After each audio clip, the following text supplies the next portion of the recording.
October 27th, 1944. Breskens Pocket, Netherlands. The rain came down cold, 4 degrees Celsius, the kind of cold that gets inside your bones and stays there. Major Gavin Merrick stood in a trench filled with 3 inches of brown water and stared at the German fortress 200 yards away. Behind him, 34 wooden crosses stood in neat rows, fresh graves. The wood was still white and clean because the crosses were new. 34 Canadian soldiers, dead in 72 hours. 34 families back home who would receive telegrams with words like, "regret to inform," and "died with honor." The fortress rose from the seawall like a grey tooth made of concrete, 12 feet of reinforced walls, no windows except narrow firing slits cut into the stone. Nazi engineers built it in 1942 as part of the Atlantic Wall defenses. Those slits allowed German machine guns to sweep every approach, every blade of grass, every inch of mud between the Canadian lines and those walls. Inside those walls, Major Klaus Volkmar commanded 180 Wehrmacht soldiers. They had food for 6 weeks, ammunition stacked to the ceiling, 3 artillery pieces that could hit Allied ships 15 miles out in the North Sea. And Volkmar had made his position absolutely clear 3 days ago, when a Canadian lieutenant walked to the fortress under a white flag. The letter that lieutenant carried was simple. "Surrender now. Your men will be treated well as prisoners of war. Fight, and we will destroy you." Volkmar's response came back 1 hour later, written in perfect English on expensive paper. The words were cold and direct. "I am a German officer. I do not negotiate with invaders who call themselves liberators. My men will fight to the last bullet. You may waste your soldiers trying to take this fortress. We will still be here when you give up and leave." That fortress was stopping the entire Allied war effort in Western Europe. 30 miles east sat the port of Antwerp, the second largest port in Europe. Through that port, the Allies could bring 4,000 tons of supplies every single day. Fuel for tanks, ammunition for artillery, food for soldiers, medicine for field hospitals. Everything the armies needed to push into Germany and end this war. But none of those supplies could reach Antwerp, not while Volkmar controlled the Scheldt estuary. His artillery guns commanded the water route. Any Allied ship trying to pass would be blown apart before it traveled a mile. The Germans knew this. Volkmar knew this. That knowledge made him confident he could hold forever. Merrick was 29 years old, weathered skin, strong hands with scars from 15 years of hard work. Before the war, he had been a deep-sea fisherman in Newfoundland.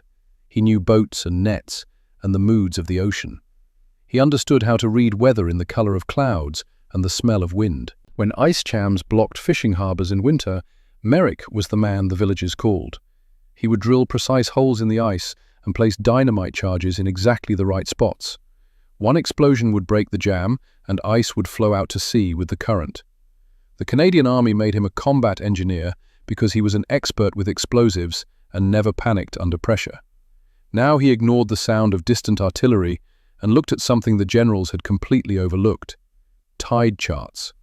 The rain hammered against his helmet, water ran down his neck in streams, his hands were cold, his feet were numb, but his mind was working.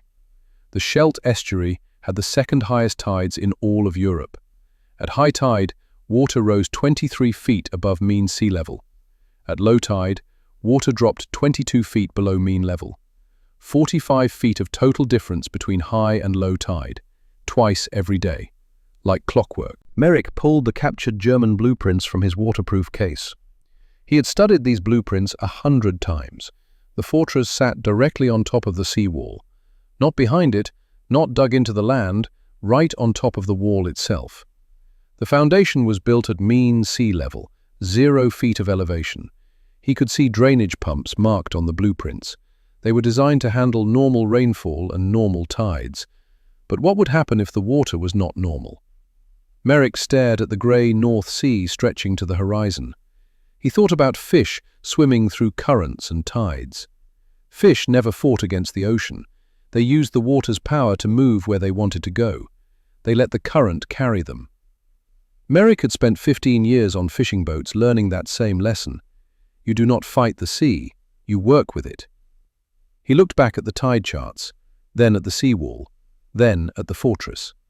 His finger traced the path water would take if the seawall was breached at the right spot at the right time. For the first time in 3 days, Major Gavin Merrick smiled. The cemetery behind the Canadian lines held 34 graves now.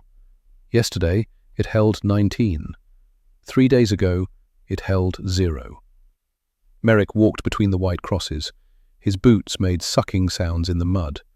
The rain had not stopped for 16 hours. The crosses had names carved into them.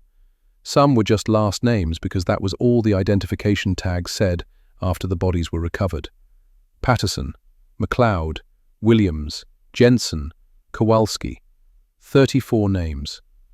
Lieutenant Patterson had been 23 years old, married 3 months before shipping out. His wife was pregnant. She did not know she was a widow yet because the telegram had not reached her. Sergeant McLeod was 35, 3 children back in Ontario, ages 8, 6, and 4. The 8-year-old was named after him, Robert McLeod Jr. Private Williams was 19, farm boy from Saskatchewan, wrote letters home every week about how he was going to buy his own farm when the war ended. Merrick had written 34 letters in the past 72 hours, 1 to each family. His hand cramped after the first 10, his eyes burned after 20. He kept writing anyway because it was his responsibility. Each letter started the same way. Dear Mrs. Patterson, it is my duty to inform you that your husband, Lieutenant James Patterson, was killed in action on October 25th, 1944, while serving with distinction in the liberation of the Netherlands. The words felt hollow. Killed in action, serving with distinction. Empty phrases that meant a young woman would raise a child alone. That 3 children in Ontario would grow up without their father. That a farm in Saskatchewan would never be bought. Merrick carried one thing that did not belong to him.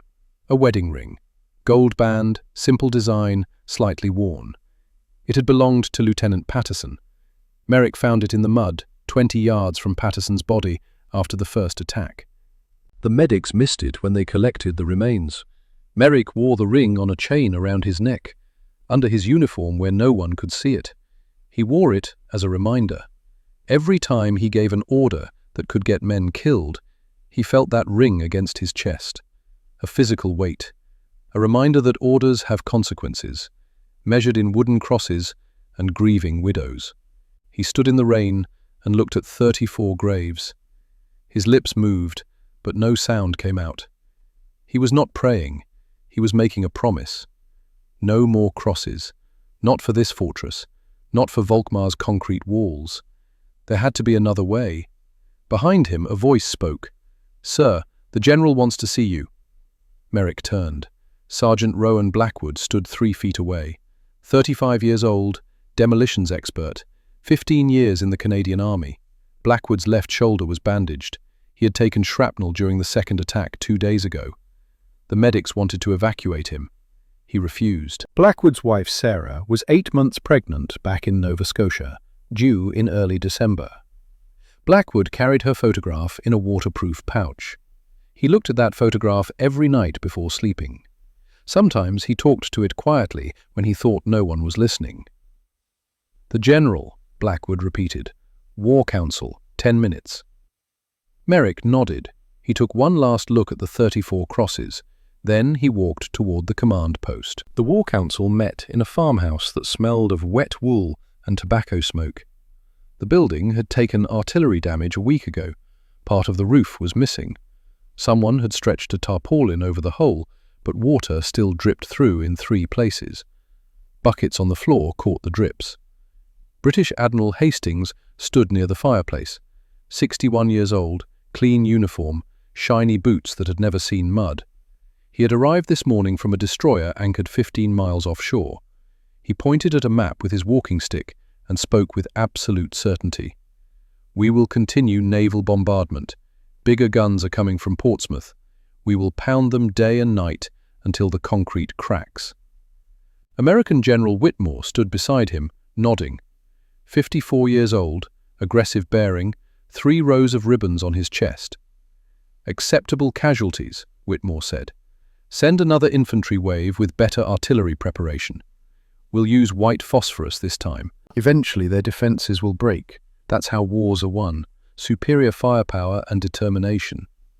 Canadian Lieutenant General Pierce Ashford sat at the table and said nothing. 52 years old, grey hair, steady eyes. He commanded the entire 2nd Canadian Corps. He had been in France since D-Day. He had seen enough wooden crosses to fill a cathedral. Merrick stood near the door. He was the lowest-ranking officer in the room, Major versus Admiral and Generals. He had not been asked to speak. He was here to listen and follow orders. Ashford looked at him across the table. "Major Merrick, you've been studying that fortress for 3 days. What do you think?" The room went quiet. Hastings turned from the fireplace. Whitmore stopped mid-sentence. Both men looked at Merrick with expressions that said he better agree with them. Merrick stepped forward. He unfolded a piece of paper from his pocket, a tide chart. He placed it on the table next to the tactical maps. "I think we're fighting the wrong battle, sir." Hastings made a sound like air escaping from a punctured tire. "Excuse me?" Merrick kept his voice calm and respectful. "We're trying to break concrete. Concrete doesn't break easily. That's why the Germans built with concrete." He pointed at the tide chart. "But the fortress has a weakness. The Germans didn't build it wrong. They built it in the wrong place." Whitmore crossed his arms over his chest. "And where should they have built it, Major?" Merrick spread the captured fortress blueprints on the table. He pointed to the foundation specifications. The fortress sits on the seawall. Foundation at 0 elevation, mean sea level. He moved his finger to the tide chart. High tide here is plus 23 feet. Low tide is minus 22 feet. 45 feet of difference. The fortress foundation is right in the middle of that range. Hastings interrupted. "So what? They have drainage pumps." "They have pumps rated for 15,000 litres per hour, sir. That handles normal rainfall and normal seepage." Merrick pulled out a different document. Calculations written in his own handwriting. Numbers and equations covering both sides of the paper. British shelling on October 6th damaged the seawall 300 meters west of the fortress. I've seen the damage through binoculars. The concrete is cracked, deep cracks running through the entire wall structure. He did more calculations during the night, checked them 3 times to make certain. If we breach that damaged section with shaped charges at low tide, the North Sea will pour through the gap. Flow rate of approximately 200,000 litres per minute, based on Torricelli's theorem and the observed crack dimensions. He looked at each man in turn. 6 hours after we breach the wall, high tide arrives. Millions of gallons of seawater flood the fortress basement and lower levels. Their ammunition storage goes underwater. Their food supplies are ruined. Their men are standing in 6 feet of salt water with pumps that cannot keep up. At that point, they have 2 choices: surrender or drown. The room was completely silent, except for water dripping into buckets. Hastings spoke first. His face was red. "You want to flood a Dutch town? Absolutely unacceptable. We cannot destroy civilian property." Merrick shook his head. "Sir, the Dutch government evacuated every civilian from this area 2 weeks ago. The town is completely empty. The buildings are already destroyed by artillery fire. We would not be flooding anyone's home. We would be flooding an abandoned battlefield." Whitmore stepped forward. "What if this scheme fails? What if you blow the wall and the water doesn't reach the fortress? Then what?" Merrick had prepared for this question. "Then we are in exactly the same position we are in right now, sir.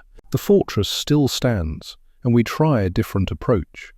But if the plan succeeds, we take that position without losing one more soldier." Hastings shook his head firmly. "This is madness. Proper military doctrine says we continue bombardment. We bring in heavier naval guns. We pound them until they break." Whitmore nodded his agreement. "We should launch another infantry assault with better artillery preparation. That is how wars are won, through superior firepower and determination." Merrick felt frustration building inside his chest, but he kept his face neutral and professional. The proper way had already killed 34 of his men. The proper way was failing. But Merrick was only a major. These men were an admiral and a general. He could not force them to listen to a fisherman from Newfoundland who thought he knew better than professional military commanders. Then Ashford spoke.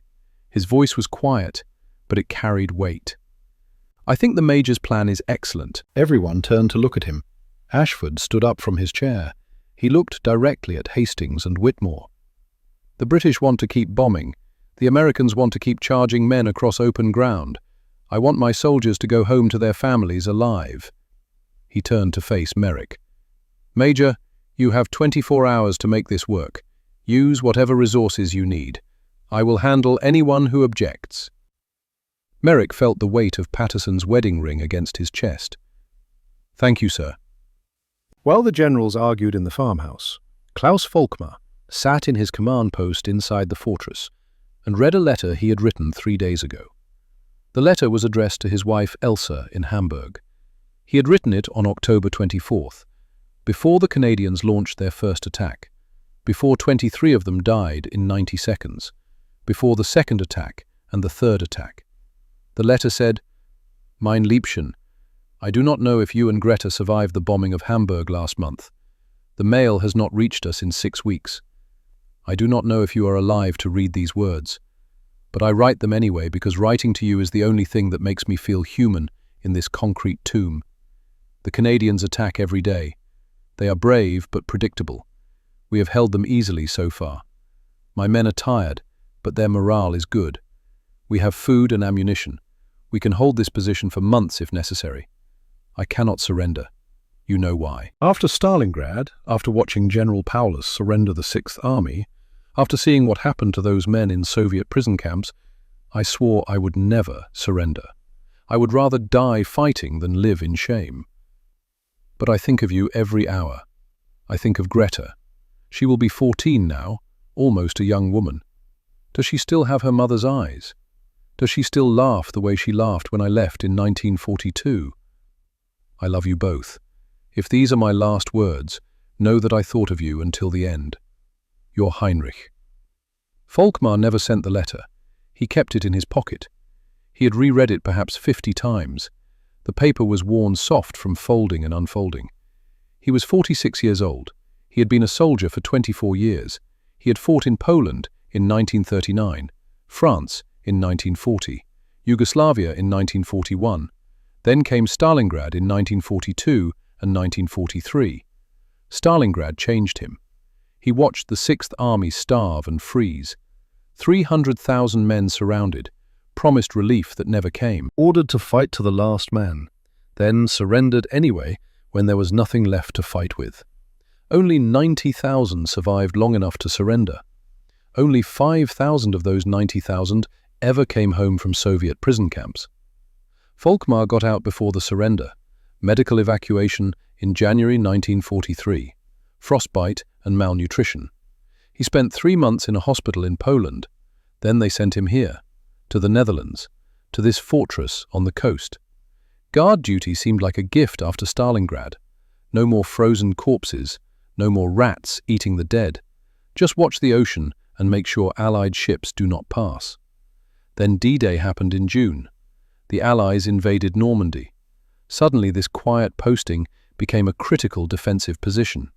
Suddenly every fortress along the coast mattered because the Allies needed Antwerp, and Antwerp needed the Scheldt estuary, and the Scheldt estuary ran past this fortress. Volkmar's orders from Berlin were clear. Hold at all costs. No surrender. Fight to the last bullet. He intended to follow those orders. But he was also tired, bone tired, the kind of tired that comes from 4 years of war and watching too many young men die for ground that would be lost a week later anyway. His second-in-command, Hauptmann Werner, entered the command post. Werner was 32 years old, from Dresden, efficient and professional. "Sir," the evening report. Werner handed him a typed document. Volkmar read it while Werner waited. Ammunition expenditure for October 27th, 1,400 rounds machine gun, 76 rounds rifle, 0 artillery. Current stores, 83,000 rounds machine gun, 41,000 rounds rifle, 614 rounds artillery. Casualties: 0 killed, 0 wounded. Enemy casualties estimated. The report listed 23 killed in the first attack, 24 in the second, 19 in the third. Total, 66 enemy killed in 3 days. Food supplies: 42 days remaining at current ration levels. Volkmar set down the report. They stopped attacking today? Yes, sir. 3rd day with no activity. What do you think that means, Werner? Werner considered the question. Either they are giving up, or they are planning something we cannot see. Volkmar nodded slowly. He looked at the fortress walls around him. 12 feet of concrete, impenetrable. The Canadians had fired 500 naval shells at these walls. The shells bounced off or exploded harmlessly on the surface. Not one shell penetrated. The Canadians had sent men charging across open ground 3 times. Machine guns cut them down. Not one Canadian got within 50 yards of the fortress. Logic said the Canadians would give up soon. Logic said this fortress could not be taken by force. But Volkmar had learned at Stalingrad that logic often failed in war, that fortresses that seemed impregnable could still fall. That orders to hold at all costs usually ended with everyone dead or captured. He pulled the letter to Elsa from his pocket, unfolded it, read it again. Double the sentries tonight, he said to Werner. I want eyes on every approach. Something feels wrong. Werner saluted and left. Volkmar sat alone in his command post. Outside, the North Sea wind howled. Rain hammered against the narrow window slits. The walls were cold and damp despite the heating system. He thought about Elsa, about Greta, about whether they were alive or dead in the ruins of Hamburg. He thought about Stalingrad and the 90,000 men who surrendered and the 5,000 who came home. He folded the letter carefully and put it back in his pocket. Then he went to inspect the fortress defences one more time. Merrick spent the rest of October 27th planning. He worked with 6 combat engineers he trusted, men who had been with him since Normandy, men who understood explosives and could follow orders under fire without panicking. Lieutenant Callahan, 24 years old, MIT graduate, brilliant with mathematics and engineering theory. Thin, nervous energy, talked fast when excited about an idea. Sergeant Rowan Blackwood, 35, demolitions expert, bandaged shoulder, photograph of pregnant wife in his pocket.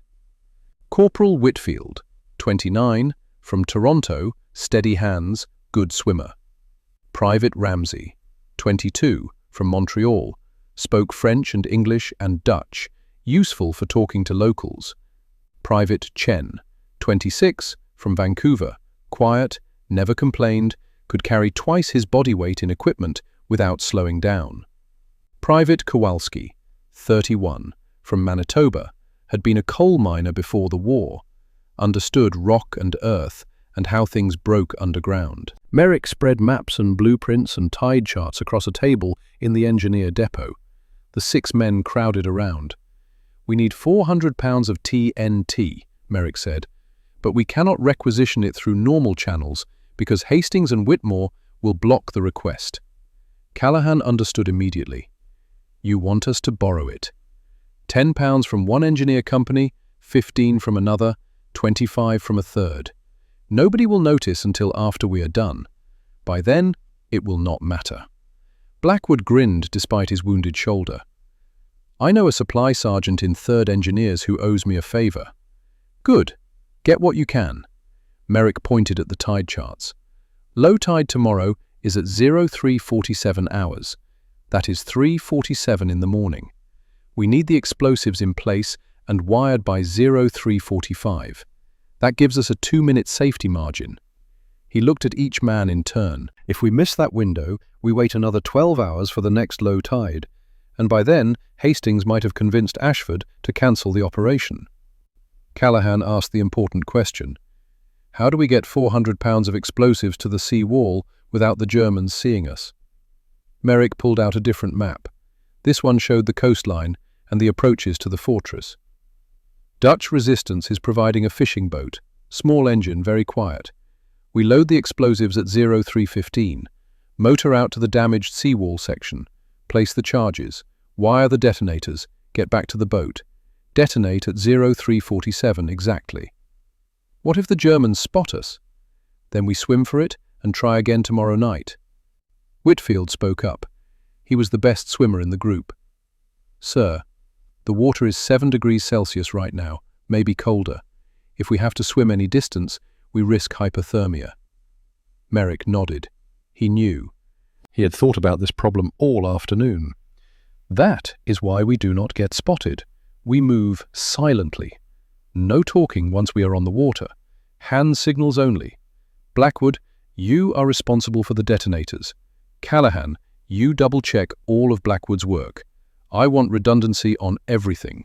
He pointed at the blueprint of the fortress. Their drainage pumps are here, in the basement, rated for 15,000 litres per hour. Once water flow exceeds that rate, the pumps will be overwhelmed. Based on my calculations, we should achieve a flow rate of approximately 200,000 litres per minute. The pumps will fail within 30 minutes. Ramsey asked a question in his French-Canadian accent.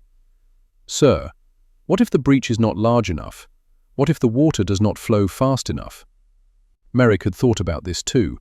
He pulled out his handwritten calculations, pages covered in numbers and equations. The seawall is damaged in a section 9.8 meters wide. The damage extends 2.6 meters deep into the wall structure. If we place 400 pounds of shaped TNT charges correctly, the blast will remove approximately 8 to 10 meters of wall. That creates a gap from mean sea level down to 3 meters below mean level. He drew a quick sketch. At low tide, the ocean surface is 22 feet below mean level. That is 6.7 meters. When we breach the wall, we create an opening where the ocean is 7 meters lower on one side than the land on the other side. Gravity does the rest. Kowalski, the former coal miner, understood earth and pressure. He nodded slowly. Like when we breach a flooded mine shaft, the water comes through like a train. Exactly. Chen, who rarely spoke, asked a simple question. What if we are wrong? Merrick looked at him. Chen's face showed no emotion, just a straightforward question deserving a straightforward answer. Then 34 men died for nothing, and we will have to find another way. The room was quiet. Merrick picked up Patterson's wedding ring on its chain. He held it so the other men could see. This belonged to Lieutenant Patterson. He died in the first attack. I am wearing it to remember what happens when we follow orders that make no sense. He put the ring back under his uniform. I watched my brother drown 5 years ago because I miscalculated water pressure by 90 seconds. I will not make that mistake again. I have checked these calculations 20 times. The plan will work. Blackwood stood up straighter despite his wounded shoulder. Then let us go borrow some explosives, sir. At 2300 hours on October 27th, Merrick and his 6 engineers slipped into the North Sea and swam toward the damaged seawall. The water was cold, colder than Merrick expected, 7 degrees Celsius on the thermometer, but it felt colder when it soaked through clothing and touched skin. The kind of cold that made your chest tighten and your breath come in gasps. They swam in darkness. No moon tonight. Cloud cover blocked the stars. The only light came from the fortress itself. Dim glow from the narrow window slits. Pale illumination that barely reached 20 meters. The Germans had searchlights, but they were not using them. Volkmar was conserving electricity. Or maybe he thought the Canadians had given up after 3 failed attacks. Merrick led the way. He had studied the approaches for 3 days. He knew every rock and current. The tide was going out. In 4 hours it would reach its lowest point. Right now, it was halfway between high and low. The water pulled them gently seaward as they swam. They reached the sea wall and climbed onto exposed rocks. Barnacles covered everything, sharp edges that cut hands and knees. Seaweed made the surface slippery and treacherous. Merrick pulled a small waterproof flashlight from his pouch and shielded it with his hand. He examined the cracks in the concrete. The British bombardment had done more damage than he hoped. The wall was fractured deep into its structure. He could push his entire fist into some of the gaps. These cracks would be perfect for explosive charges. He pulled out a cloth tape measure and took careful measurements. 9.8 meters wide, 2.6 meters deep, foundation extending 4 meters below the current water level. He wrote everything down on waterproof paper with a grease pencil. Behind him, Callahan measured the wall thickness at 3 different points.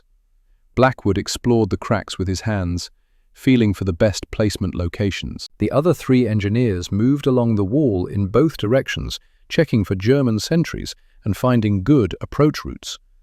The work took 90 minutes. Merrick's hands went numb after the first 30 minutes. His feet lost feeling after 45, but he kept working because the measurements had to be exact. If he miscalculated by even 10%, the breach might not be large enough. If the breach was not large enough, the water flow would be insufficient. If the flow was insufficient, the fortress would not flood, and 34 men would have died for nothing. A sound made him freeze, footsteps above, on top of the seawall. The 6 engineers pressed themselves against the wall and did not move, did not breathe. A German sentry walked along the top of the seawall. 20 years old maybe, thin face, tired eyes. He stopped directly above Merrick's position, took out a cigarette, lit it with a match. The small flame illuminated his face for 3 seconds. Merrick held his breath. The sentry stood 5 feet above him. If the sentry looked down, he would see 6 men clinging to the rocks like barnacles. The sentry smoked his cigarette slowly, took his time, enjoyed the break from walking his patrol route. Merrick's lungs burned. He needed air. His vision started to grey at the edges. 60 seconds without breathing. 70. 80. The sentry finished his cigarette, dropped it into the water, turned and walked away. His footsteps faded. Merrick exhaled slowly, gasped in cold air. His heart hammered against his ribs. Blackwood looked at him with wide eyes. Merrick held up one finger. Wait. They waited 5 minutes, making certain the sentry was gone, making certain he was not coming back. Then they finished their measurements and slipped back into the black water, swam back to the Canadian lines, climbed out on the beach with clothes frozen stiff and skin blue from cold. Medics wrapped them in blankets, gave them hot coffee, checked for hypothermia. Merrick sat in a supply tent and organized his notes. His hands shook from cold, but he wrote clearly. Every measurement, every observation, everything they would need to know tomorrow night when they returned with 400 pounds of TNT. Callahan sat beside him, also writing, double-checking numbers, verifying calculations. "Sir," Callahan said quietly, "I found something interesting." He showed Merrick a photograph. He had taken it with a waterproof camera during their reconnaissance. The photograph showed German writing carved into the seawall, fresh carving, done recently with a knife or nail. The words said, "Für Elsa und Greta, KV." For Elsa and Greta, KV, Klaus Volkmar. Merrick stared at the photograph. Volkmar had carved his family's names into the concrete. A man defending his position not for Hitler or the Third Reich, but for a wife and daughter waiting in Hamburg. "He is human," Merrick said quietly. "Sir?" "Volkmar, he is not a monster.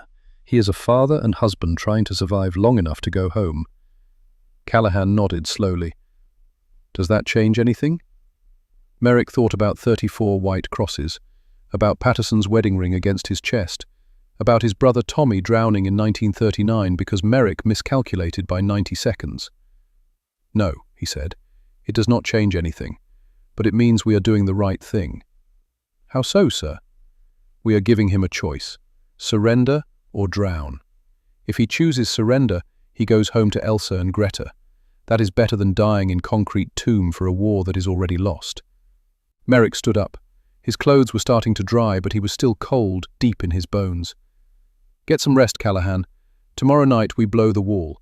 He walked out into the rain, back toward the 34 white crosses. He stood there alone and made his promise again. No more crosses. Tomorrow the ocean would do what bullets and bombs could not. Tomorrow the tide would turn. October 28th, 1944, 0400 hours. Merrick did not sleep. He sat in the engineer depot with his calculations spread across 3 tables and checked every number one more time. The tide charts, the flow rate equations, the explosive yield calculations, the wall thickness measurements. Everything had to be perfect. Outside, the rain continued. It had been raining for 4 days straight. The trenches were rivers of mud. The equipment was soaked. The men were exhausted. But the rain was actually helping. Rain meant low visibility. Low visibility meant the Germans would not see them coming. At 0500, Blackwood returned with the first load of explosives, 47 pounds of TNT from 3rd Engineer Regiment.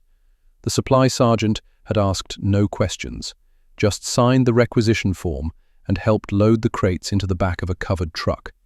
"Sergeant O'Malley sends his regards, sir," Blackwood said. "Told me to tell you he does not want to know what we are doing with this." Merrick nodded. O'Malley was smart. Plausible deniability. If Hastings came asking questions later, O'Malley could honestly say he did not know the explosives were being used for an unauthorized operation. At 0630, Callahan arrived with 53 pounds from 7th Engineers. Different supply depot, different paperwork, no connection to the first requisition. At 0815, Whitfield brought 68 pounds from the Belgian sappers stationed 5 miles north. The Belgians were happy to help. They had lost 200 men trying to clear German positions along the coast. Anything that killed Germans without killing Belgians was fine with them. By 0900 hours, they had accumulated 418 pounds of TNT. More than needed, but Merrick wanted a safety margin. Better to have too much explosive than not enough. The TNT came in different forms. Some was in standard demolition blocks. Some was in canvas bags. Some was loose powder that needed to be measured and packed. All of it needed to be consolidated into waterproof packages that could survive 6 hours underwater. Merrick spread rubberized tarps across the floor of the depot. British naval supply tarps designed to cover equipment on ship decks during storms. Each tarp was 2 meters square, heavy rubber bonded to canvas backing, completely waterproof if sealed correctly. 70 pounds per package, Merrick said. 6 packages total. The 6 engineers worked through the morning assembling the charges. They placed TNT blocks in the center of each tarp, wrapped the tarp around the explosive, sealed every edge with Chatterton compound tape. The tape was sticky black paste that hardened when exposed to air, used by the Royal Navy for sealing portholes and hatches. Once it hardened, water could not penetrate. Callahan tested each package by submerging it in a barrel of water for 30 minutes. Then he cut the package open and checked for moisture. If any water had gotten inside, they rewrapped the entire package and tested again. By noon, all 6 packages were ready. 418 pounds of TNT, completely waterproof, ready to place in cracks in a concrete seawall. Next came the detonators. Blackwood was the expert here. He had been blowing things up for 15 years. He understood fuses and primers and timing mechanisms better than most men understood their own wives. He used modified M2 artillery fuses, reliable, proven, designed to detonate artillery shells on impact. But Blackwood modified them to work with timing mechanisms instead of impact triggers. The timing mechanism came from a Smith's waterproof watch, British manufacture, used by Royal Navy divers, guaranteed waterproof to 15 meters depth. Blackwood carefully disassembled 6 watches, removed the glass faces, attached copper contact wires to the hour hands. When the hour hand reached a specific position, the wire would complete an electrical circuit. The circuit would trigger the detonator. The detonator would ignite the TNT. Merrick wanted detonation at exactly 0347 hours, the moment of low tide. Blackwood set 5 watches for 0347 and 1 watch for 0402 as a backup. If the primary detonators somehow failed, the backup would trigger 15 minutes later. 15 minutes would make the breach less effective because the tide would have turned by then. Water pressure would be building instead of dropping. But 15 minutes late was better than not detonating at all. Callahan checked every connection, every wire, every solder joint. He used a continuity tester to verify electrical flow. Then he checked again, because Merrick insisted on redundancy. By 1400 hours, everything was ready. 6 waterproof packages, 6 detonators, 6 timing mechanisms, all tested, all verified, all packed into wooden crates that looked like standard supply boxes. Merrick stood back and looked at the result of 9 hours of work. 418 pounds of TNT that would breach a seawall and flood a fortress and end a siege without firing another shot. Or 418 pounds of TNT that would explode harmlessly if his calculations were wrong. He touched the wedding ring under his uniform. Patterson's ring. A reminder.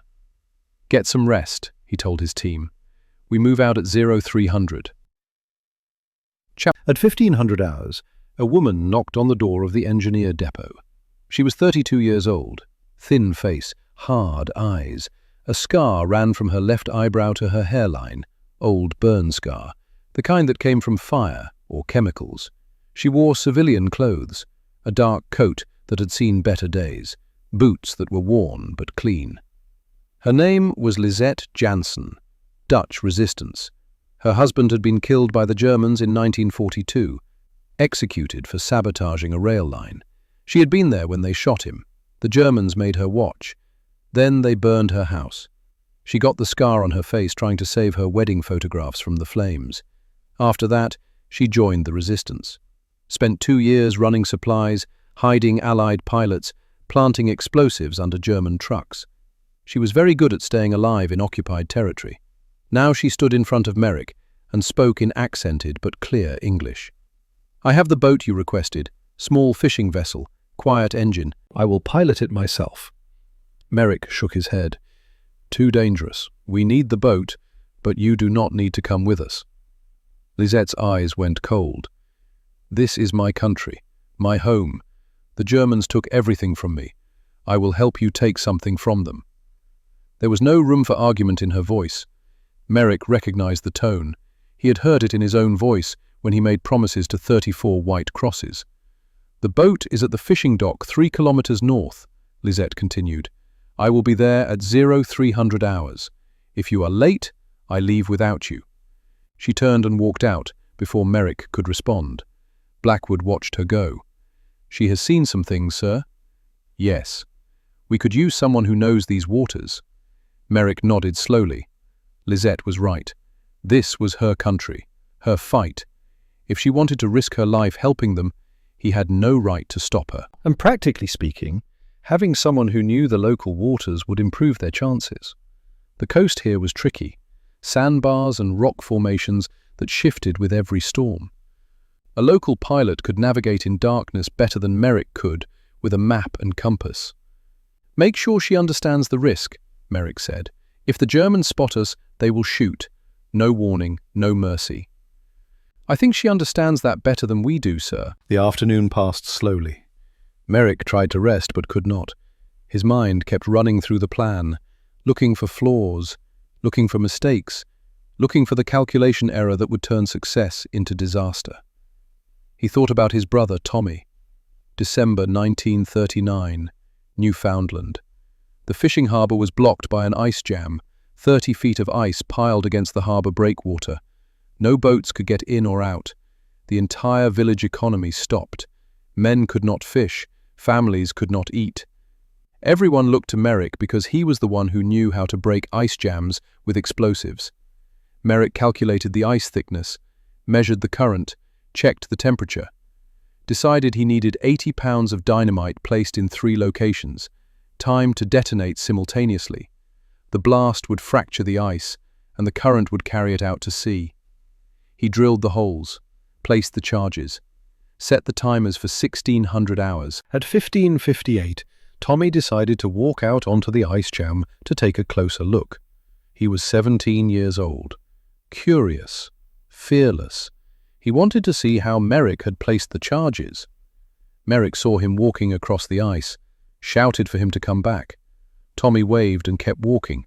He was young and did not understand how dangerous 90 seconds could be. At 1600 hours, the charges detonated. The ice fractured exactly as Merrick calculated. 3 large sections broke free. The current grabbed them and pulled them seaward. But Tommy was standing on one of those sections. The ice sheet tilted. Tommy lost his balance, fell, slid toward the water. Merrick ran across the breaking ice, trying to reach him. Almost made it. His hand was 6 inches from Tommy's hand when Tommy went into the water. The current pulled him under immediately, pulled him under the ice sheet. Merrick could see him through the ice, could see Tommy's face, his eyes, his mouth open in a silent scream. Merrick punched the ice, trying to break through, punched until his knuckles split and bled. But the ice was too thick. Tommy disappeared into the dark water, gone in 90 seconds. They found his body 3 days later, washed up on a beach 8 miles away, still frozen, eyes still open. Merrick's father did not speak to him for 2 months. His mother cried for a year. The village blamed him. The fisherman who killed his own brother with bad timing. Merrick left Newfoundland 4 months later, joined the Canadian Army, became a combat engineer, spent 5 years trying to use explosives to save lives instead of ending them. And now he was planning to use 400 pounds of TNT to flood a fortress and force 180 men to surrender. If he got it right, everyone lived. If he got it wrong, 34 crosses became 60, or 80, or 100. He could not afford to be wrong. Not again. Not after Tommy. At 2200 hours, Merrick walked to the cemetery one more time. The rain had finally stopped. The clouds were breaking up. Stars appeared in gaps between the clouds. The temperature was dropping. Good weather for the operation. Clear skies meant better visibility, but it also meant the Germans might spot them more easily. He stood in front of the 34 crosses. They looked grey in the starlight. The wood was already starting to weather. In a month they would be dark. In a year they would be rotting. Eventually they would be replaced with proper headstones after the war ended. If the war ended. Sometimes it felt like the war would go on forever. 4 years already. How many more? How many more crosses before someone in Berlin or London or Washington decided enough was enough? Merrick pulled Patterson's wedding ring from under his uniform, held it in his palm. The gold caught the starlight. "I am going to make this count," he said quietly to the crosses. "I am going to make sure you did not die for nothing." The crosses did not answer. Dead men never do. He put the ring back on its chain, tucked it under his uniform. Then he walked back to the engineer depot to prepare for the mission. 0300 hours, October 28th, 1944. The fishing dock was dark and quiet. The boat Lisette provided was exactly what Merrick needed. 20 feet long, wooden hull painted dark blue, small inboard engine that purred quietly instead of roaring, nets and fishing equipment stowed neatly. It looked like every other fishing boat along the coast, nothing that would attract German attention. Lisette stood on the dock wearing dark clothing and a wool cap. She watched as 6 engineers loaded wooden crates into the boat. 418 pounds of TNT, moving carefully, no dropping, no bumping. Explosives demanded respect. "You have done this before," she observed. "Yes, ma'am," Blackwood answered. "More times than I can count." "Good. I do not want to die because someone drops a crate." "You will not die from us dropping anything. Germans might shoot us, but the explosives will not go off accidentally." Lisette almost smiled. Almost. But the smile died before it reached her eyes. The loading took 8 minutes. 6 crates, detonators in separate waterproof cases, tools and measuring equipment, extra wire and tape in case something needed to be repaired on site, flashlights with red filters to preserve night vision. Merrick was the last to board. He carried a waterproof case with the tide charts and blueprints and calculations. Everything he needed to verify the placement one more time before detonation. Lisette started the engine. It coughed once, settled into a quiet idle. 42 horsepower, enough to move the boat at 5.5 knots. Not fast, but speed was not important tonight. Quiet was important. Invisible was important. She guided the boat away from the dock. No lights. Navigation by starlight and memory. She knew these waters. Had fished them with her husband for 8 years before the war, knew every sandbar and rock formation. The boat moved through black water. Small waves slapped against the hull. The engine hummed. otherwise silent. Merrick stood near the bow and watched the fortress. It was a dark shape against the stars, massive, permanent, unmoving, like a mountain made of concrete. In 47 minutes, that mountain would have a 10-meter gap in its foundation, if everything went right. 03:15. The boat cut through the darkness. Merrick checked his watch every minute. They needed to arrive at 03:28. That gave them 19 minutes to unload the charges, place them in the cracks, wire the detonators, and clear the area before the 03:47 detonation. 19 minutes. Not much time, but enough if everyone did their job correctly. Behind him, the 6 engineers checked their equipment one more time. Blackwood tested the continuity on the detonator wires. Callahan reviewed the placement diagram. Whitfield stretched his shoulders, preparing for the swim back. Chen sat quietly with his eyes closed. Kowalski gripped the rail and stared at the fortress. Ramsey whispered something in French. A prayer, maybe. Lisette kept her eyes forward and her hands steady on the wheel. 03:22. The seawall appeared ahead, grey concrete rising from black water. The damaged section was 300 meters west of the fortress, far enough that the Germans would not see them, close enough that the water would flow directly toward the fortress when the wall breached. 03:26. Lisette cut the engine. The boat drifted on momentum, silent now except for water against the hull. She guided them alongside the sea wall. The boat bumped gently against rocks. 03:28. Go, Merrick whispered. The 6 engineers moved like shadows, no talking, no wasted motion. They lifted the first crate and passed it carefully to Whitfield, who stood on the rocks. Whitfield carried it to the damaged section and set it down where Merrick pointed.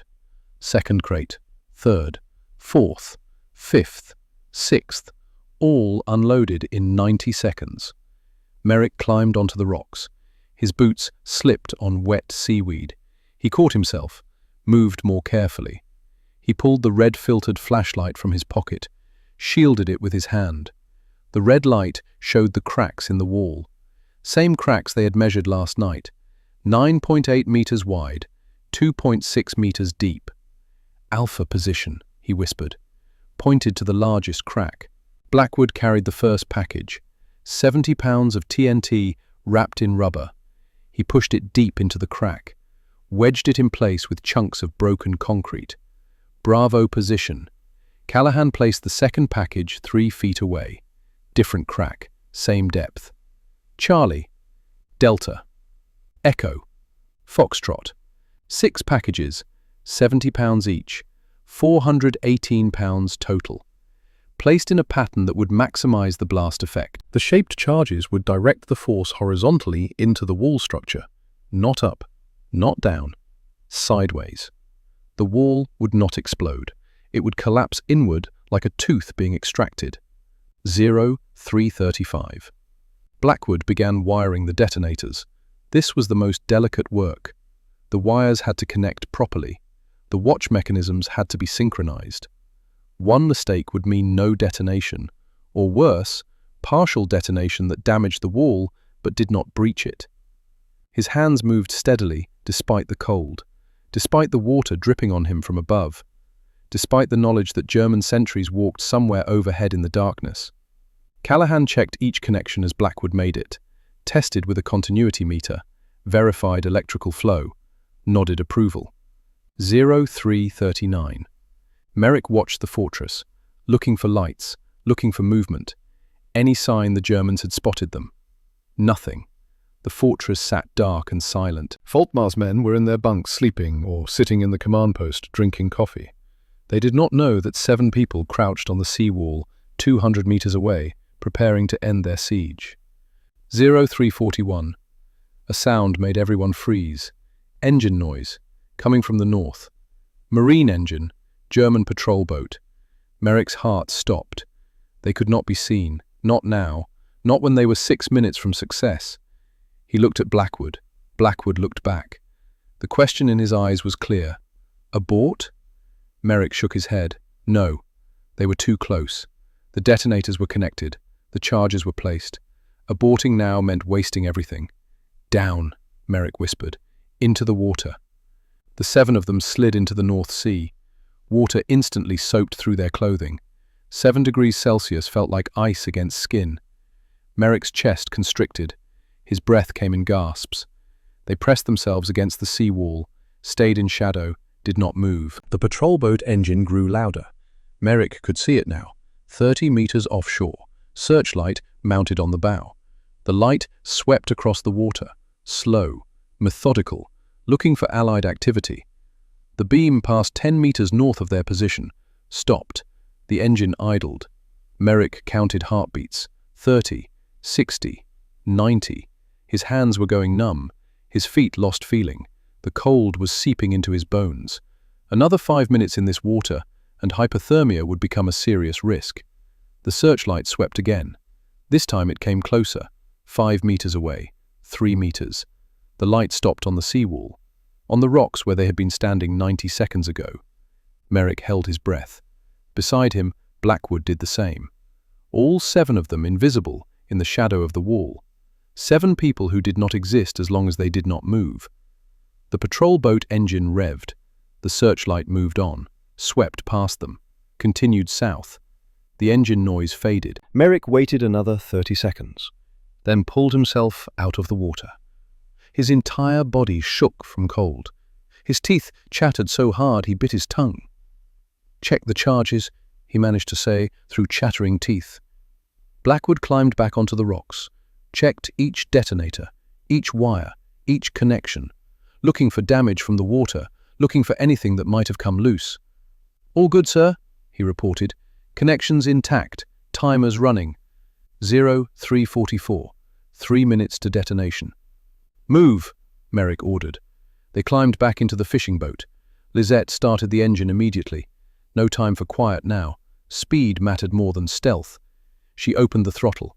The boat surged forward, moving away from the sea wall, heading for the rocky outcropping 800 meters east where they could observe from relative safety. 0345.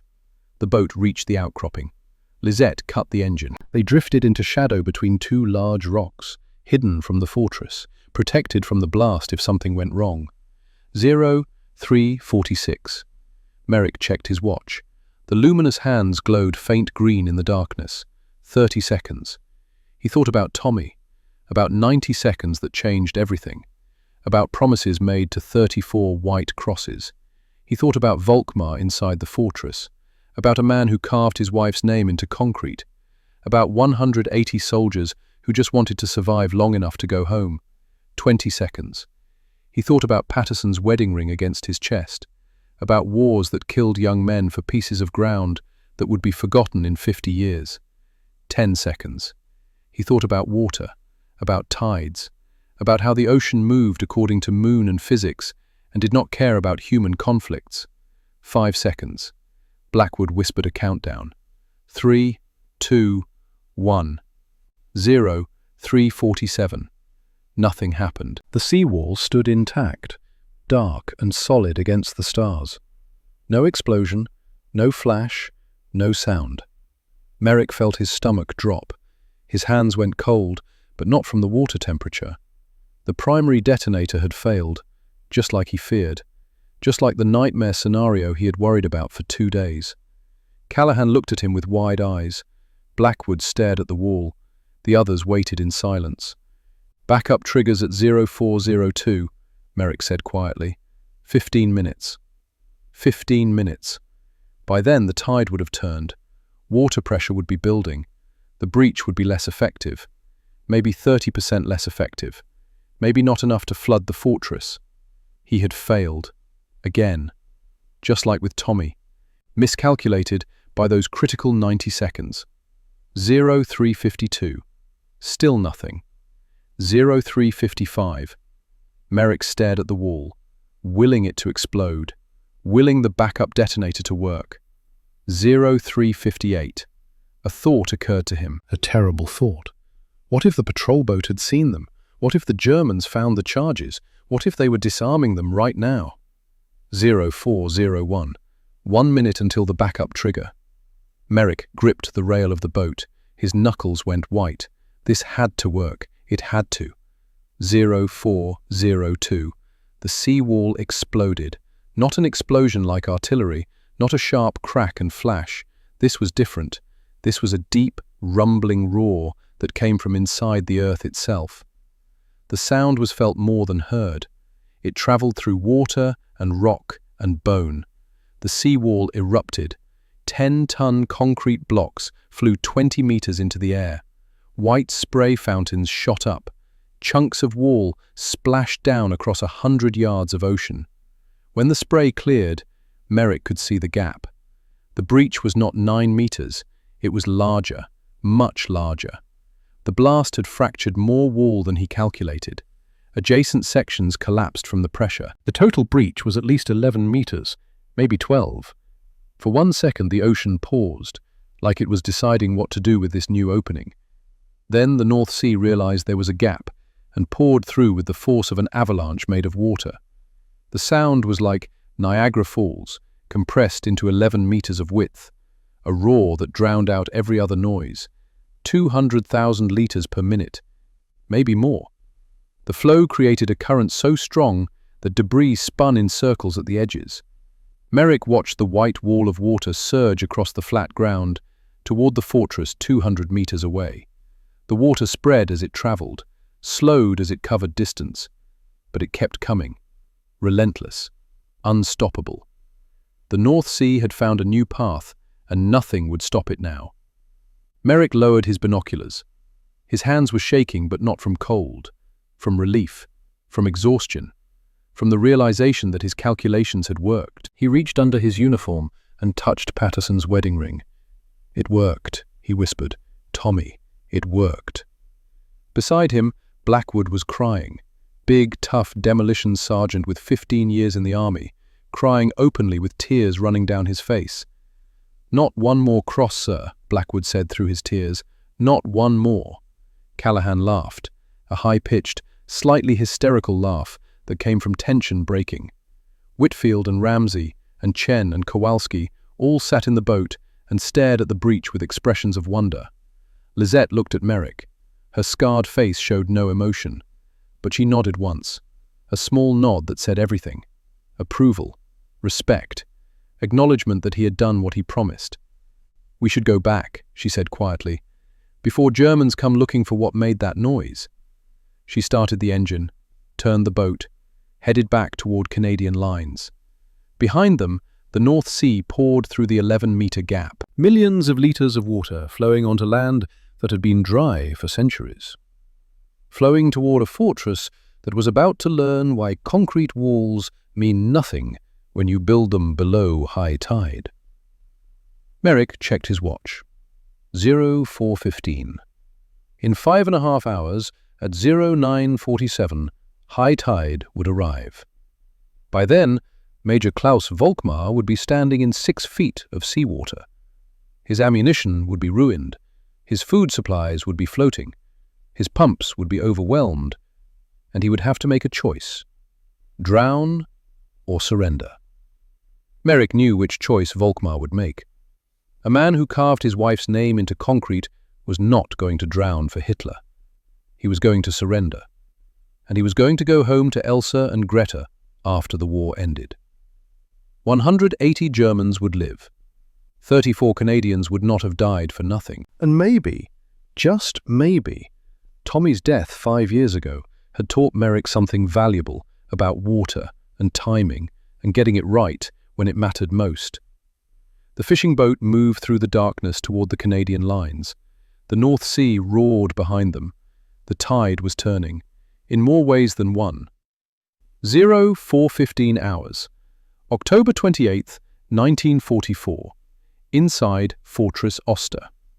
Klaus Volkmar woke to the sound of thunder, except it was not thunder. Thunder came from the sky. This sound came from the earth, a deep rumbling that shook the concrete walls and made dust fall from the ceiling. The kind of sound that meant something large and violent had just happened somewhere close. He was on his feet in 3 seconds, pulling on his boots, grabbing his uniform jacket, running toward the command post. Hauptmann Werner was already there, standing at the observation slit that faced west. His face was pale. "Sir, you need to see this." Volkmar looked through the narrow window. In the darkness, 200 meters away, he could see white water. A torrent of white water where there should have been solid ground. The seawall was breached, a gap at least 10 meters wide. The North Sea was pouring through like someone had opened a massive faucet. "When did this happen?" 4 minutes ago, sir.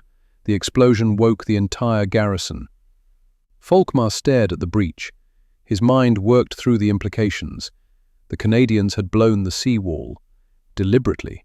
Why? What did they gain from flooding empty farmland? Then he understood. The fortress sat on the seawall. The foundation was at mean sea level. High tide was 23 feet above mean level. If enough water came through that breach, if the water had 6 hours to spread and pool when high tide arrived. "Get men down to the basement," Volkmar ordered. "Check for water intrusion, now." Werner saluted and ran. Volkmar stood at the window and watched white water surge across dark land. Watched it spread like spilled milk across a table. Slow but unstoppable, coming toward the fortress. For the first time in 24 years as a soldier, Klaus Volkmar felt genuine fear. 0430 hours. Gefreiter Franz Huber descended the concrete stairs into the fortress basement. He was 19 years old, from Munich. He had been in the Wehrmacht for 8 months. This was his first combat posting. The basement was cold and damp, always damp. Water seeped through the concrete walls constantly. The drainage pumps ran 20 hours a day just to keep the floor dry. Franz's boots splashed when he reached the bottom step. There was water on the floor. Not the usual thin film of moisture. Actual water. Ankle deep in some places. And rising. "Sir," Franz called up the stairs, "we have water down here." Hauptmann Werner came down, looked at the water, knelt and touched it, tasted it. "Salzwasser," he said. "Salt water. Not seepage, not rain." Seawater was coming up through the floor drains. That meant the water level outside was already higher than the basement floor level. That meant the pressure was forcing water up through any opening it could find. Werner ran back up the stairs. Franz stood in the darkness, listening to water gurgle up through drains. The sound reminded him of his bathroom sink back home in Munich, when the pipes were clogged and water backed up. That same wet, bubbling sound. Except this was not a clogged sink. This was the North Sea. And it was coming inside. 0500 hours. Volkmar ordered every available man to the basement, gave them sandbags, told them to block the floor drains, stop the water from coming up. 40 men worked for 30 minutes, stacking sandbags over drains, packing them tight, sealing them with whatever material they could find. The water kept rising. It did not matter how many sandbags they used. Water pressure did not care about sandbags. It found gaps. It seeped through cracks. It pushed its way through concrete that was never designed to withstand pressure from below. By 0530, the basement floor was covered in 6 inches of water. The pumps were running at maximum capacity, 15,000 liters per hour. They could not keep up. For every liter they pumped out, 3 liters came in. Volkmar stood in the basement and watched his men work. Young men, most of them teenagers, all of them looking at him with questions in their eyes. Questions like, "What do we do?" and "Are we going to drown here?" He did not have good answers. 0600 hours. The sun rose. Grey dawn light filtered through the narrow window slits. Volkmar could see clearly now, could see the water spreading across the landscape outside, could see it pooling, getting deeper, creeping closer to the fortress with each passing minute. The water was 1 foot deep now in a 100-yard radius around the fortress, still rising. Inside, the basement was flooded to 12 inches. The ammunition storage room was underwater. Wooden crates floated, cardboard boxes dissolved. 12,000 rounds of rifle ammunition, 8,000 rounds for the MG-42 machine guns, all of it soaking in salt water, all of it ruined. Even if they could dry it out later, salt water destroyed gunpowder, made it unstable or inert. Those 12,000 rounds were now 12,000 pieces of useless metal. The fortress had just lost most of its ammunition reserves. Volkmar tried to radio headquarters in Rotterdam, requested immediate assistance, air evacuation if possible, anything. The radio operator, Obergefreiter Klein, shook his head. "Sir, the radio room is taking water. Equipment is shorting out." Volkmar watched sparks jump from the radio set. Smoke rose from behind the panel. Klein shut it down before it caught fire. "Sir, I can try to send one more transmission before we lose power completely." "Do it." Klein worked the controls, got the transmitter working for 30 seconds, long enough to send one message in Morse code. "Festung Oster überflutet. Feind hat mehr gewaffnet. Benötigen sofortige Hilfe." Fortress Oster flooding. Enemy has weaponized the sea. Need immediate assistance. The radio died in the middle of the word assistance. Sparks, smoke, then nothing. They were cut off. No communication with headquarters, no way to call for help, no way to coordinate evacuation. They were alone. 0700 hours. Franz Huber sat in the common room with 9 other soldiers. All of them were young. All of them were scared. Nobody said it out loud, but Franz could see it in their faces. Water was seeping under the door. A thin line of moisture that grew wider every minute. The common room floor was damp. Soon it would be wet, then underwater. Gefreiter Stefan Koch sat next to Franz. Stefan was 20 years old, from Hamburg. His family lived 3 blocks from the shipyards. He had not heard from them since the bombing in July, did not know if they were alive or dead. "My brother drowned," Stefan said quietly. 2 years ago, merchant marine. Torpedo got his ship. He was in the engine room when it flooded. They never found his body. Franz did not know what to say to that. "I cannot drown," Stefan continued. His voice was shaking. "I cannot drown like Hans, I cannot." Franz put his hand on Stefan's shoulder, tried to think of something comforting to say. Found nothing. All around them, water gurgled up through floor drains. The North Sea was patient. It did not need to hurry. It just kept coming, litre by litre, inch by inch, unstoppable. 0830 hours. Volkmar stood in what used to be the main command room. Water was now 18 inches deep, cold water that soaked through boots and made feet go numb. Maps floated off the tables, papers dissolved into pulp, equipment stopped working. His officers gathered around him: Werner, Klein, Lieutenant Hartmann, who commanded the artillery section, Feldwebel Braun, who ran the supply depot. All of them standing in knee-deep water, watching their fortress become uninhabitable. "Status report," Volkmar said. Werner spoke first. "Basement completely flooded. Water is 2 meters deep in some sections.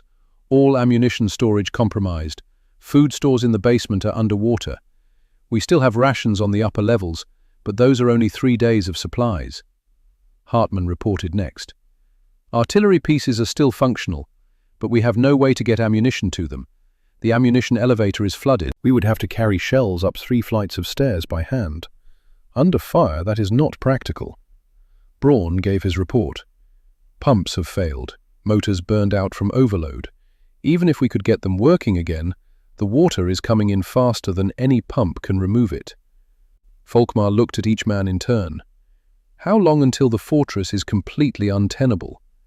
Werner did the calculation in his head. "High tide is at 0947. Based on current water levels outside and the rate of rise, I estimate the main floor will be flooded to 1 meter depth by 0930. The upper levels will remain dry, but we will be trapped there.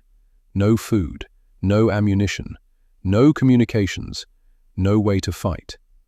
Volkmar nodded slowly. He pulled the letter to Elsa from his pocket. The paper was damp but still readable. He had carried this letter for 4 days, read it 50 times. Never sent it because part of him believed he would never need to send it. Believed he would survive and go home and tell Elsa in person. Now he was not sure he would survive. "Gentlemen," he said quietly, "we have fought with honor. We have held this position against 3 enemy assaults. We have done our duty to Germany." He looked at the water swirling around their knees. "But I will not sacrifice 180 men for a fortress that cannot be held. I will not let good soldiers drown in a concrete tomb. Werner understood immediately. His face went pale. Sir, Berlin's orders were explicit. Hold at all costs. No surrender. Berlin is not here, Volkmar said. His voice was hard now, final. I am here, and I am responsible for these men. Not for Hitler, not for the Third Reich, for these 180 human beings who want to go home to their families. He folded the letter to Elsa carefully, put it back in his pocket. When high tide arrives, if the water continues rising, we will surrender. 09:15 hours. The water outside was 3 feet deep. It surrounded the entire fortress. Waves lapped against the walls. The fortress looked like an island in the middle of a newly created lake. Inside, the main floor was flooded to waist level. Soldiers had abandoned the lower levels and climbed to the second floor. 180 men crowded into spaces designed for 80, standing shoulder to shoulder, watching water rise through stairwells like something alive and hungry. Franz Huber stood with Stefan Koch near a window slit.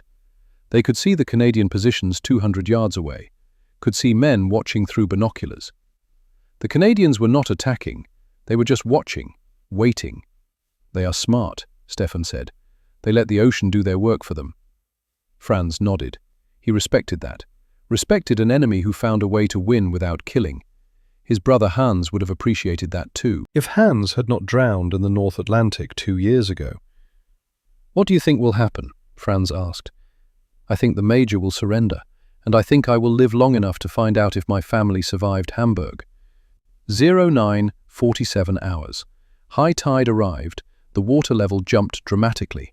The North Sea pushed harder, higher, faster. Water poured through the fortress entrance doors, flooded through ventilation shafts, rose up the exterior walls like the fortress was sinking into the ocean. Volkmar stood at a second-floor window and watched water cover the main floor below. 6 feet deep now, still rising. The stairwell had become a waterfall in reverse, water flowing up instead of down. Some of his men were crying, young men who had held rifles steady under artillery fire, who had manned machine guns while Canadians charged, now crying because water was something they could not fight, could not shoot, could not stop. Volkmar made his decision. Everyone to the roof, now. 10:15 hours. 180 German soldiers stood on the fortress roof. The concrete surface was wet from rain. Cold wind blew in from the North Sea. The men had no coats, no equipment, just the uniforms on their backs. Below them, water covered everything, 6.5 feet deep. The fortress main entrance was completely submerged. Windows were underwater. Only the roof remained above the surface. Volkmar looked at his men, young faces, scared faces, but also relieved faces, because being cold and scared on a roof was better than drowning in a basement.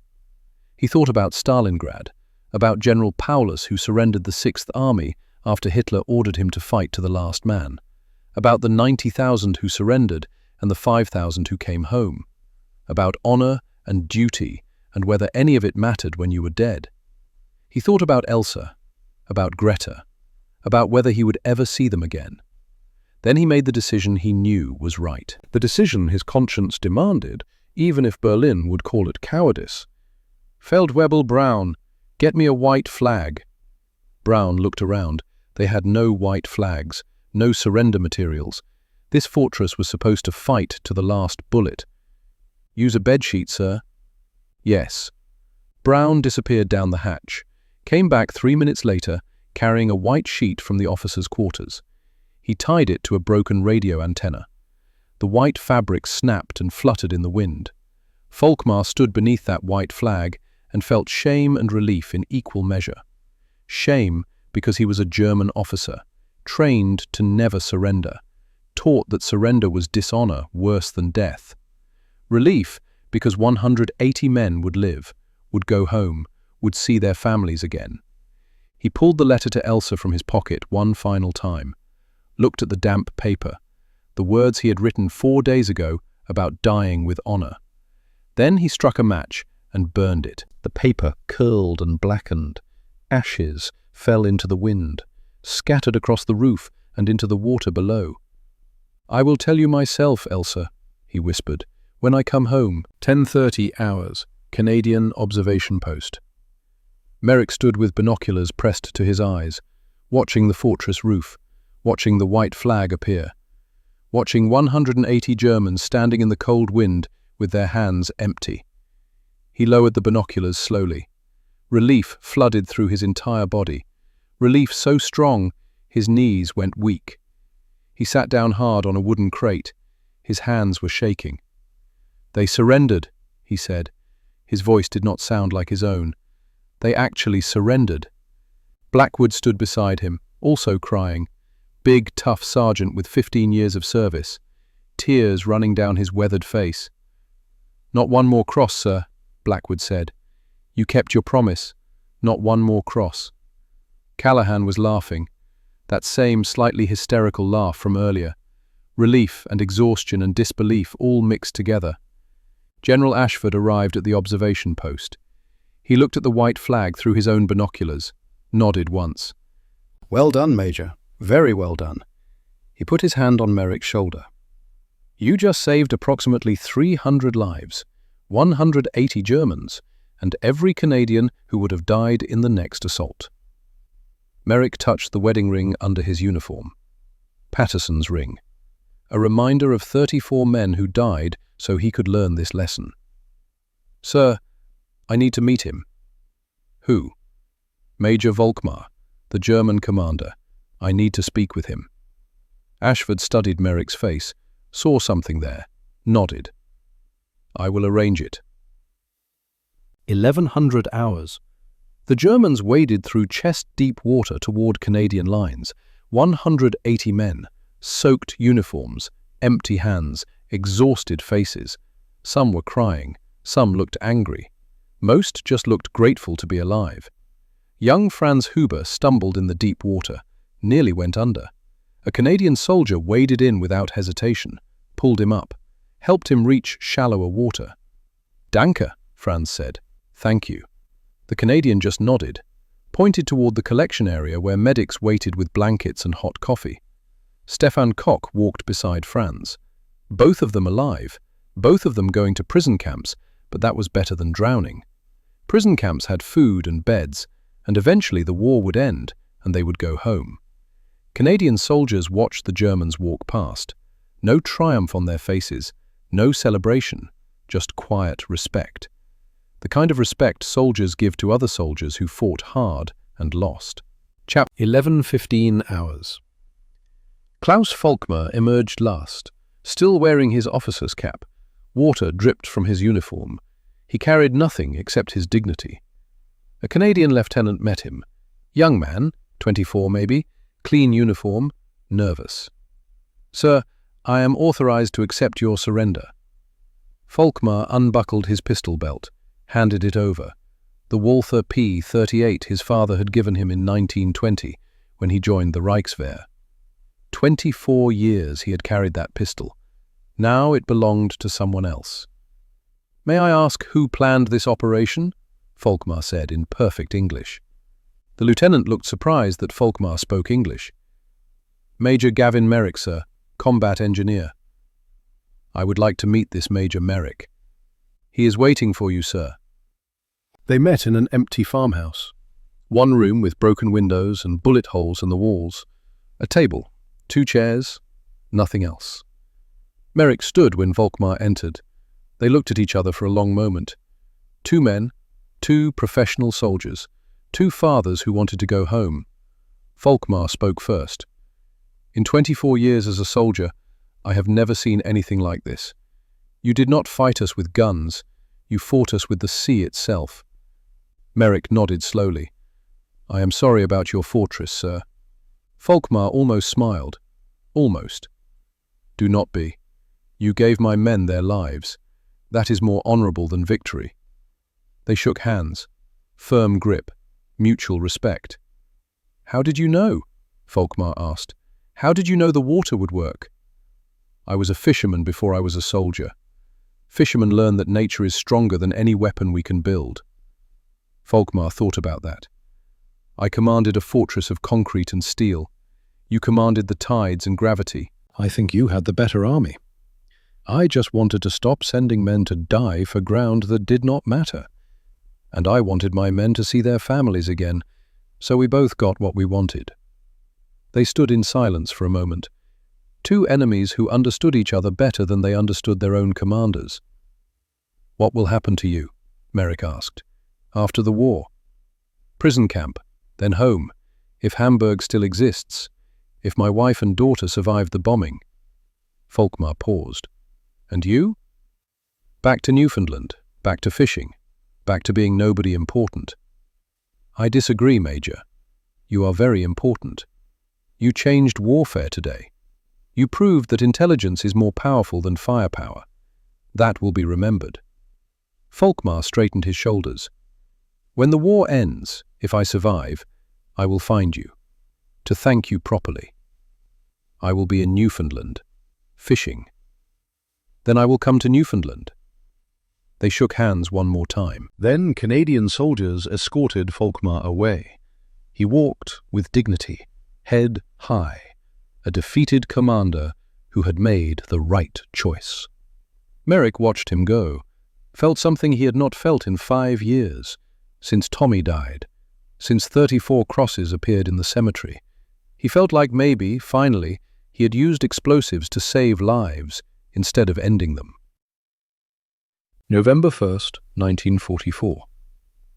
Military analysts calculated the results. If the Canadians had launched another frontal assault on the fortress, estimated casualties would have been 200 to 300 men, killed and wounded, dead for a position that could be flooded in 6 hours with 400 pounds of TNT. The actual Canadian casualties, 0. German casualties, 0. The Scheldt estuary was open. The first supply ships reached Antwerp on October 29th. 4,200 tons delivered that day, 4,000 tons every day after. Fuel, ammunition, food, medicine, everything the Allied armies needed to push into Germany. By December, British commandos used Merrick's tactics against 3 German bunkers on Walcheren Island, breached coastal walls, flooded the positions. 240 Germans surrendered, 0 British casualties. By January 1945, Soviet engineers in Poland used controlled river flooding against German fortifications along the Vistula. The Germans evacuated before drowning. Merrick's innovations spread across the European theatre. Every engineering unit requested copies of his plans, his calculations, his methods. He had changed modern warfare, proved that environmental tactics could be more effective than superior firepower, proved that thinking differently could save lives on both sides. On November 15th, Lieutenant General Ashford promoted Merrick to Lieutenant Colonel, awarded him the Distinguished Service Order, gave him command of an entire engineer brigade. Merrick accepted the medal, but when he returned to his quarters, he took off Patterson's wedding ring, wrapped it carefully in paper, mailed it to Patterson's widow with a letter that said her husband had not died for nothing, that his sacrifice had taught Merrick something valuable about the cost of following orders that made no sense. Then Merrick went back to work, building bridges, clearing mines, using explosives to create paths forward instead of destroying everything. The war in Europe ended on May 8, 1945. Gavin Merrick was 30 years old. He had been a soldier for 6 years, a fisherman for 15 years before that. He was tired to his bones. August 1946, Newfoundland. Merrick stepped off the ship onto familiar docks, salt air, fishing boats, the smell of home. His father waited on the dock, 72 years old now, grey hair, weathered face, strong handshake. "Welcome home, son." They did not talk about the war during the ride home. Merrick's father understood that some things could not be discussed. Some things belonged to the men who had been there, and nobody else. They drove to the cemetery first, to Tommy's grave. The headstone was simple: Thomas Merrick, 1922 to 1939, beloved son and brother. Merrick knelt by the grave, put his hand on the stone. "I learned, Tommy," he whispered. "I learned to respect the water, to work with it instead of fighting it. I wish you had been there to see it." His father stood a few feet away, quiet, respectful. "He would have been proud of you," his father said. "Your mother, too. She passed last winter. Her heart gave out. But she read every letter you sent, kept them in a box by her bed." Merrick felt grief settle in his chest. Grief for his mother, for Tommy, for 34 men buried in the Netherlands, for all the losses that war demanded. But he was home, alive. That was more than many men could say. Merrick became harbour master in 1948, managed boat traffic and tide schedules and repairs, started a small fishing fleet company. By 1960, he owned 14 boats and employed 52 crew members. He married in 1950, a teacher named Margaret, who understood that he did not talk about the war. They had 3 children, 2 boys and a girl. He taught them to fish, to read tides, to respect the ocean. He never spoke about the fortress or the flooding or Volkmar unless someone asked directly. And even then his answers were short. The memories belonged to him and the men who had been there. Rowan Blackwood went home to Nova Scotia, met his daughter Hope, who had been born while he was placing explosives on a seawall, became a fishing captain, died in 2001 at age 92. Lieutenant Callahan returned to MIT, became a professor, taught a course on environmental warfare that referenced Merrick's tactics, died in 1987 at age 67. The other engineers scattered, went home, lived quiet lives, carried memories they rarely shared. Klaus Volkmar spent 1 year and 9 months as a prisoner of war in a Canadian camp. The Canadians treated him well. Food, shelter, medical care, better treatment than the Soviets would have given. In July 1946, he was released, sent home to Germany, to Hamburg. The city was 70% destroyed, rubble everywhere, buildings collapsed, streets impassable. The shipyards where his daughter had grown up were gone, bombed into twisted metal and broken concrete. But Elsa was alive, and Greta was alive. They had survived the bombing, living with relatives outside the city, waiting for him to come home. When Volkmar walked through the door, Elsa did not say anything, just held him for a long time while he cried into her shoulder. "I thought I would never see you again," she whispered. "A Canadian fisherman made sure I could," Volkmar replied. Volkmar became a teacher, taught history and geography to children who had grown up during the war. He never talked about his military service in class. That was the past. The children needed to learn about the future.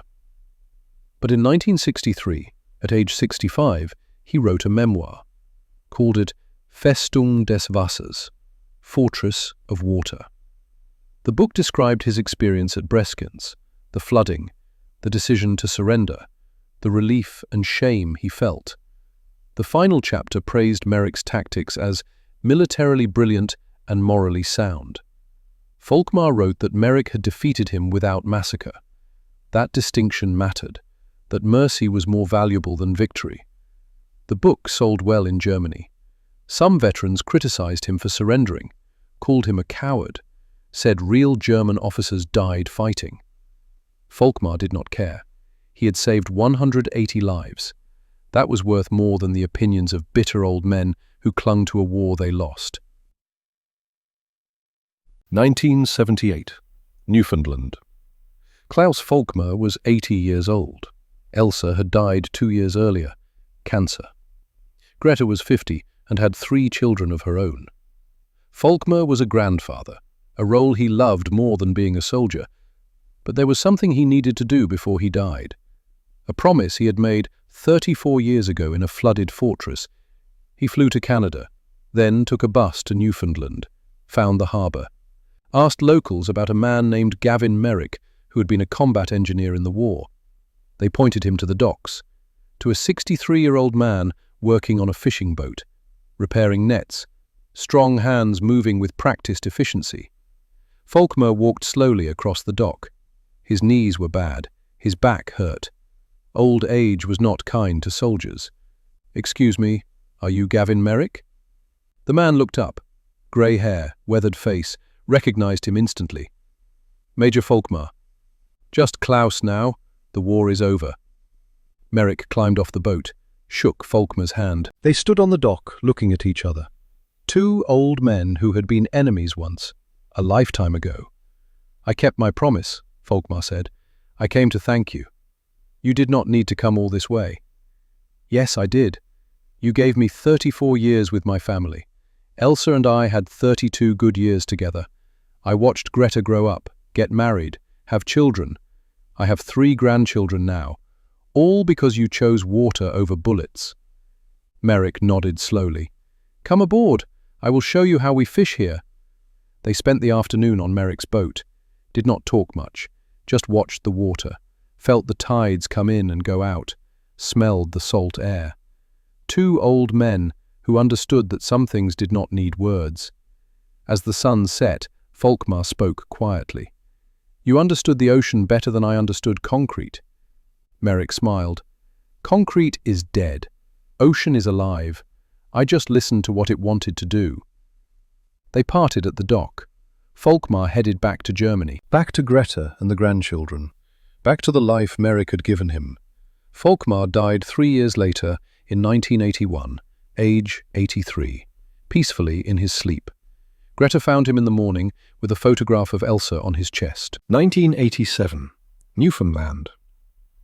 2 years before his own death, Gavin Merrick received a visitor, a military historian from the War Museum in Ottawa. The man wanted to interview him about Breskens, about the flooding operation that had changed modern warfare. Merrick was 72 years old, still working on his boats most days, still strong despite the years, but he could feel time catching up with him. His hands were not as steady. His back hurt in the mornings. The cold bothered him more than it used to. They sat on Merrick's porch overlooking the harbour. The historian set up a tape recorder, asked permission to record. Merrick agreed. Can you explain your thinking that day in October 1944? The historian asked. Merrick sat quietly for a long time, watching boats move in and out of the harbour, watching tides rise and fall. Then he spoke. I was a fisherman before I was a soldier. Fishermen learn early that you do not fight the ocean. The ocean is too big, too strong. You learn to work with its power instead. You use the tides, you use the currents. You let the water carry you where you want to go.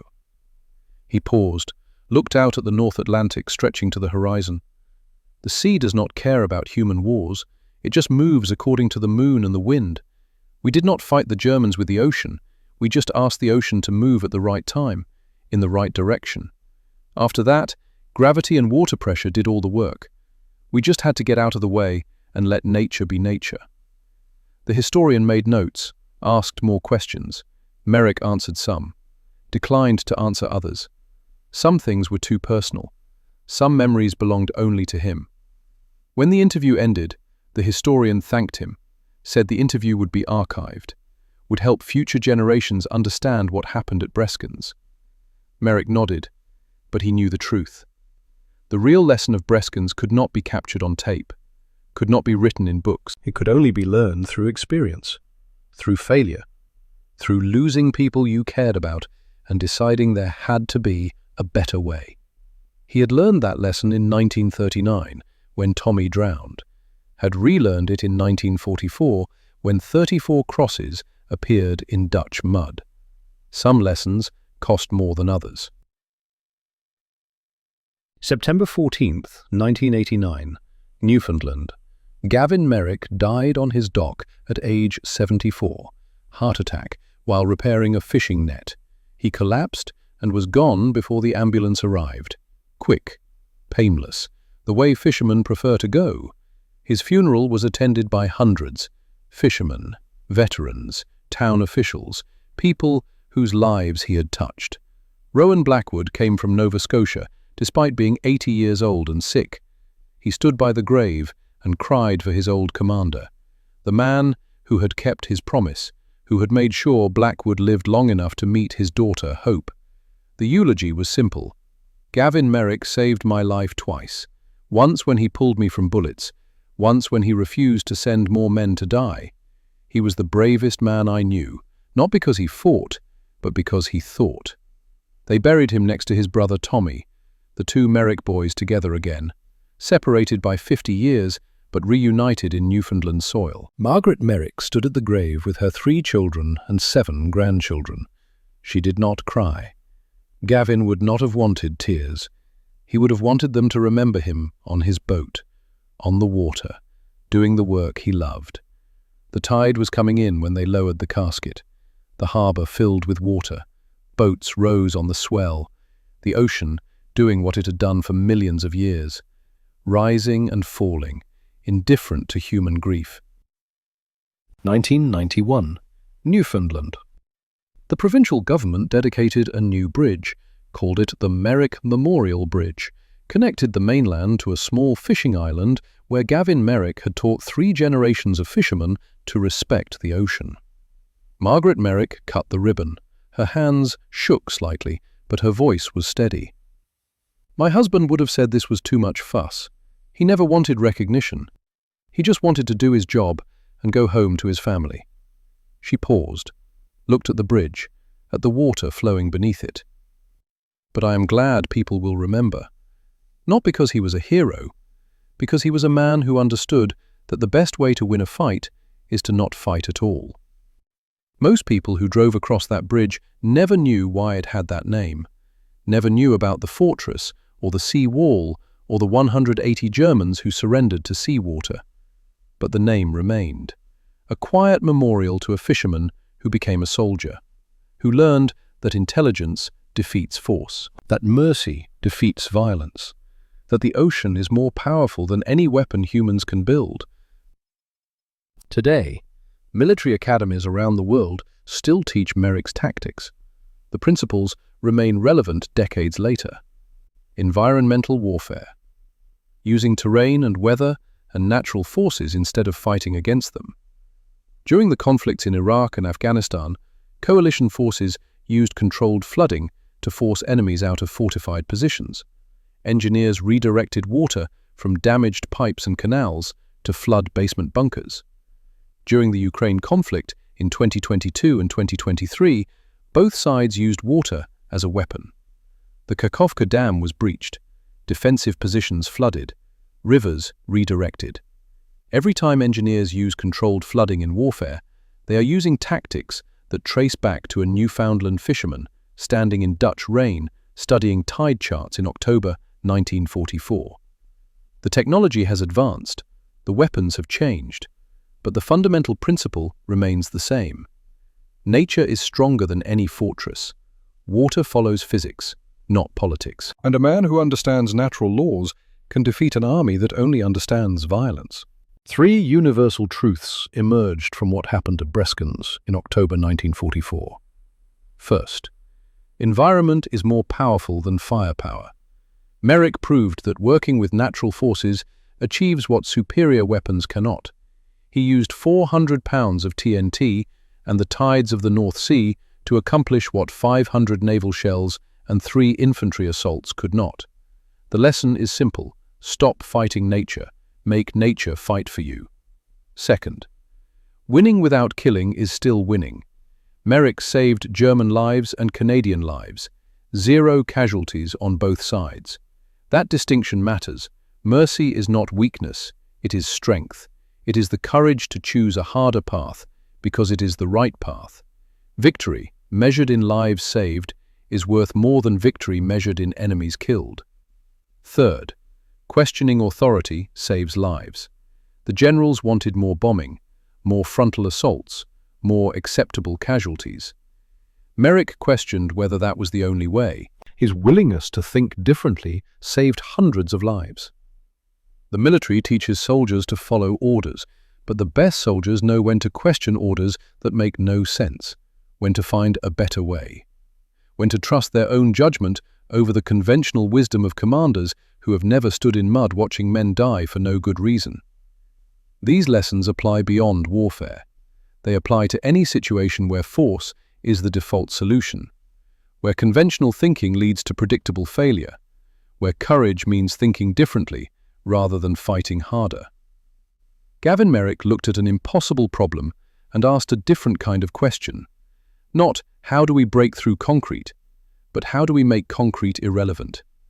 The answer was always there, in the tide charts and the North Sea, in the 45 feet of difference between high and low tide, in physics and gravity and water that flowed downhill whether humans wanted it to or not. Merrick just had to see it, and have the courage to trust what he knew about water and timing and getting it right when it mattered most. 34 wooden crosses taught him that lesson. His brother Tommy taught him that lesson. 5 years of watching men die for orders that made no sense taught him that lesson. And on October 28, 1944, he finally got it right. The tide turned that day, in more ways than one.